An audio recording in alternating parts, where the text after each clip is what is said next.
નમસ્કાર વાલા વિદ્યાર્થી મિત્રો, કેમ છો? મજામાં ને? આજે આપણે જોવાના છે દ્વિતીય સત્ર માટે વિકાસ મૂલ્યાંકનલક્ષી અસાઇનમેન્ટ ધોરણ 6, એમાં પણ ગુજરાતી વિષયના અહીં પ્રશ્ન નંબર 1 ક જોવાના છીએ. બરાબર, આખો પ્રશ્ન આપણે જોવાના છીએ. તો વિડીયોને લાઇક, શેર અને સબસ્ક્રાઈબ કરવાનું ભૂલતા નહીં વિદ્યાર્થી મિત્રો. ઓકે, તો અહીં પ્રશ્ન નંબર ક જોઈએ. ચાલો, તો અહીં પહેલો પ્રશ્ન છે વિદ્યાર્થી મિત્રો, સંત કોનાથી ભર્યા ફૂલ્યા છે? તો એ જ પ્રશ્ન અહીંયા છે, સંત કોનાથી ભર્યા ફૂલ્યા છે?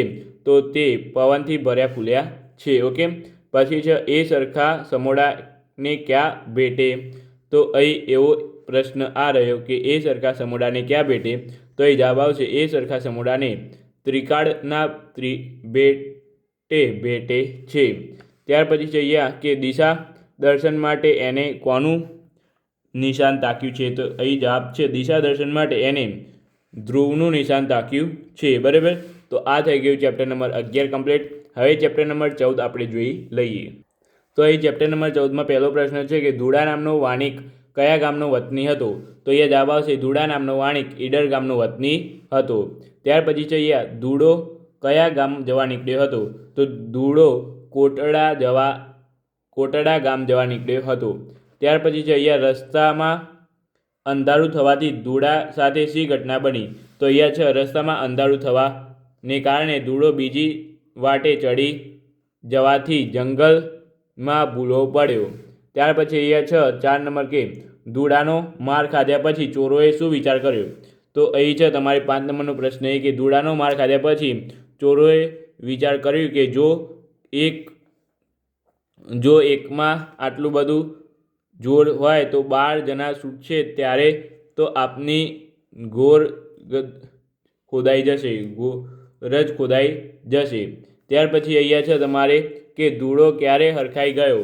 તો અહીં વિદ્યાર્થી મિત્રો એનો જવાબ છે કે ધૂળો માર ખાધ્યા પછી ચોર નાસી ગયા ત્યારે ધૂળો હરખાઈ ગયો. ઓકે, ત્યાર પછી હવે વિદ્યાર્થી મિત્રો આપણે કાવ્ય નંબર 16 જોઈ લઈએ. એ પહેલાં વિદ્યાર્થી મિત્રો વિડીયોને લાઇક, શેર અને સબસ્ક્રાઈબ કરી લેજો.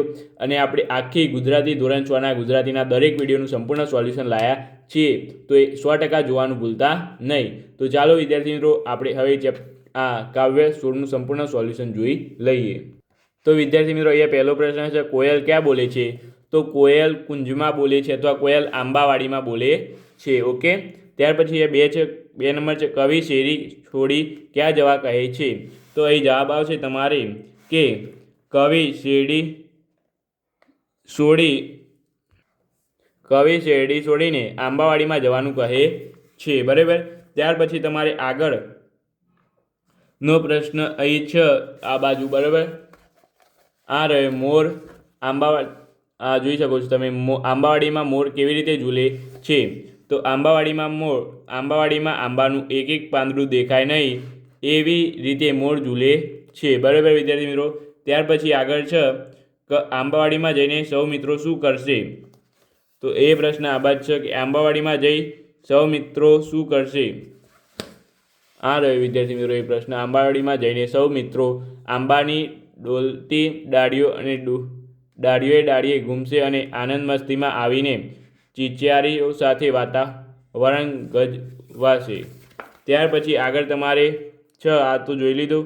બાળકને ઘરનું આંગણું શા માટે નાનું લાગતું હોય છે? તો એ પણ આ રહ્યો.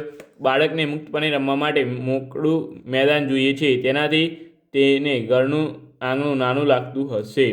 ત્યાર પછી અહીંયા છે તમારે કવિને રમવા માટે મોકળું વન શા માટે ગમે છે? બરાબર વિદ્યાર્થી મિત્રો, તો વિડીયોને લાઇક, શેર અને સબસ્ક્રાઈબ કરી લેજો વિદ્યાર્થી મિત્રો. આ જવાબ આ રહ્યો, જોઈ શકો છો તમે. કવિને રમવા માટે મોકળું વન ગમે છે કારણ કે ત્યાં કોઈની કણડગ હોતી નથી અને રમવા માટે આખો દિવસ મળે છે. ઓકે વિદ્યાર્થી મિત્રો, તો આ થઈ ગયું ચેપ્ટર નંબર 16 કમ્પ્લીટ. હવે આપણે ચેપ્ટર નંબર 18 જોવાના છીએ. વિડીયોને લાઇક, શેર અને સબસ્ક્રાઈબ કરવાનું ન ભૂલતા વિદ્યાર્થી મિત્રો. બરાબર, ચેપ્ટર નંબર 18 જોઈ લઈએ હવે વિદ્યાર્થી મિત્રો આપણે. તો અહીં વિદ્યાર્થી મિત્રો ચેપ્ટર નંબર 18 છે. બરાબર, પહેલો પ્રશ્ન છે એકલો જાને રે કાવ્ય કવિ શાની હાલત કરે છે? આ રહ્યો કવિ શાની હાલત કરે છે? તો કવિ એકલા જવાની હાલત કરે છે. ઓકે, ચેપ્ટર નંબર 18નો એ જ છે. ત્યાર પછી સાથ ન આપનાર લોકો શું કરે છે? તો અહીં છે વિદ્યાર્થી મિત્રો કે સાથ ન આપનાર લોકો મોં ફેરવીને બેસી જાય છે, પોતાની વાતમાં ફરી જાય છે અને સાથ આપવાને બદલે દૂર ભાગે છે. બરાબર. ત્યાર પછી વિદ્યાર્થી મિત્રો અહીંયા છે જોશ ભરવો એટલે શું? તો વિદ્યાર્થી મિત્રો અહીં તમારે એ પ્રશ્ન આપણે જોઈ લઈએ. તો આ રહ્યો એ પ્રશ્ન, જોશ ભરવો એટલે શું? તો જોશ ભરવો એટલે જે તે વ્યક્તિમાં કામ કરવામાં જુસ્સો ભરવો. બરાબર. તો આ થઈ ગયું આપણે ચેપ્ટર નંબર 18ની કમ્પ્લીટ વાત વિદ્યાર્થી મિત્રો. એ બાને વિડીયોને લાઇક, શેર અને સબસ્ક્રાઈબ કરવાનું ભૂલતા નહીં. હવે આપણે ચેપ્ટર નંબર 19 જોઈ લઈએ વિદ્યાર્થી મિત્રો. તો ચાલો વિદ્યાર્થી મિત્રો, ચેપ્ટર નંબર 19નો પહેલો પ્રશ્ન છે, કોઈ દેખાડો કાવ્યમાં કવિ કોની વાત કરે છે? તો વિદ્યાર્થી મિત્રો એ અહીં પ્રશ્ન તમારે હશે. બરાબર, તમને બતાવી દઈએ. તો એ પ્રશ્ન આ રહ્યો, જોઈ શકો છો તમે. આ તમારે છે કોઈ દેખાડો કાવ્યમાં કોની વાત કરે છે? તો આ કાવ્યમાં કોની વાત થાય છે? તો અહીં છે આ કાવ્યમાં ભગવાન શ્રી કૃષ્ણ અને ગોપીઓની વાત થાય છે. ત્યાર પછી છે ગોપીઓ શા માટે ઊંઘમાંથી ઝબકી જાય છે?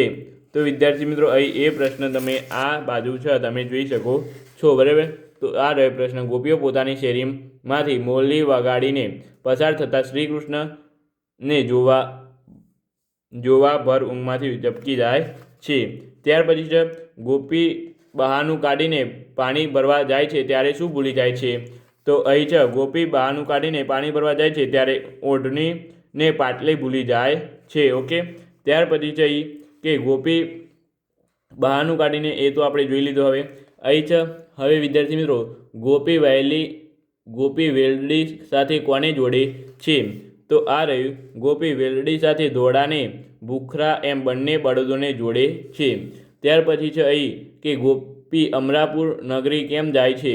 તો અહીં છે ગોપીને જાણવા મળ્યું કે શ્રી કૃષ્ણ અમરાપુર નગરીમાં વસે છે, તેથી તે જાય છે. ત્યાર પછી એ છે કોઈ દેખાડો કાવ્યમાં શ્રી કૃષ્ણ બીજા કયા નામે સંબોધન કરવામાં આવ્યા છે? તો વિદ્યાર્થી મિત્રો એ આપણે જોઈ લઈએ અહીં.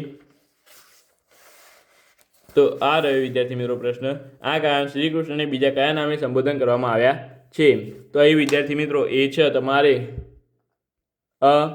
કાવ્યમાં શ્રી કૃષ્ણને કાનજી કુંવર હરિ જીવન દીનનાથ નામે સંબોધન કરવામાં આવ્યું છે.